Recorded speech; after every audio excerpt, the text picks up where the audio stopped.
This show comes to you from one of the most exciting and vibrant communities in the whole country, Fairfax County, Virginia.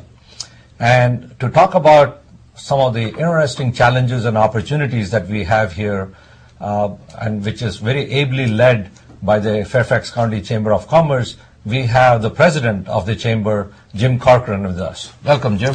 Thank you, Suresh. It's a pleasure to be here today. Why don't we start off by getting to know you a little bit more? Just give us a little bit of background of where you're from and what you did before coming to the chamber and what brought you to the chamber. Okay. Well, I've been in Fairfax County for nearly 20 years now, and about a year and a half with the Fairfax County Chamber of Commerce.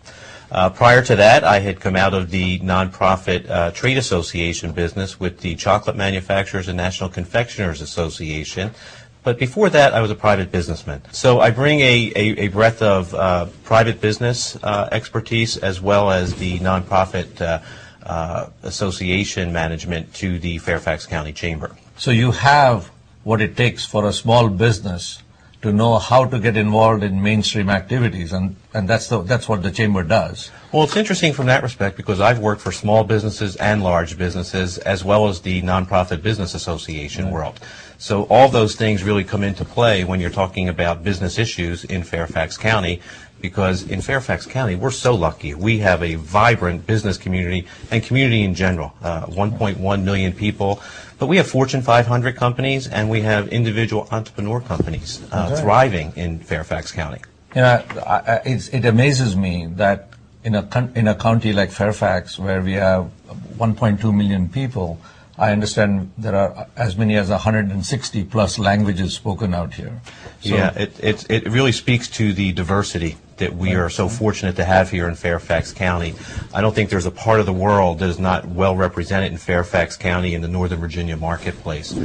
Just as an aside, I know when my children were in grade school, they had just in that one grade school, they had 61 languages spoken as primary languages by the students in that grade school. I mean, that just speaks to the breadth of diversity that we have. We have businesses and communities thriving in every ethnic area. That also poses some issues.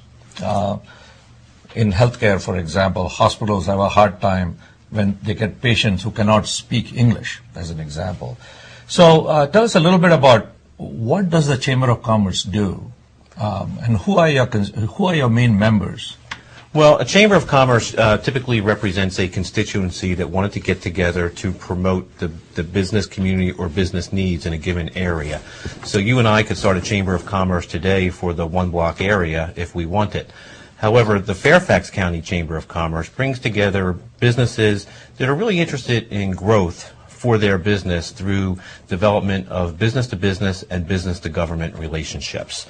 So we don't really focus on the business-to-consumer industries, but those folks who want to grow doing business with other businesses and governments.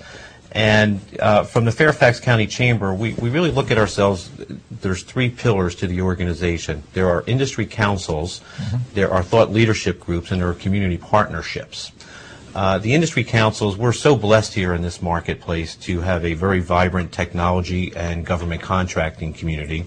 But we also have a very strong real estate and development community, a hospitality community.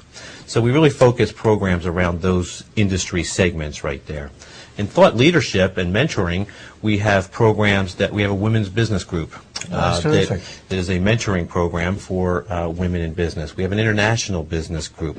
We have a healthcare group that helps industry and businesses either make money or save money in their healthcare programs. Then on the community partnerships, and these are very important programs for the Chamber and for the community as a whole, we support a new education foundation to support Fairfax County Public Schools. That's terrific, yeah. And then we also have a Valor program which supports first responders. So it's an awards program and a scholarship program for the children of first responders in Fairfax County that we give scholarships for. So your tagline is that the Chamber is the voice of business in Northern Virginia. What does that mean?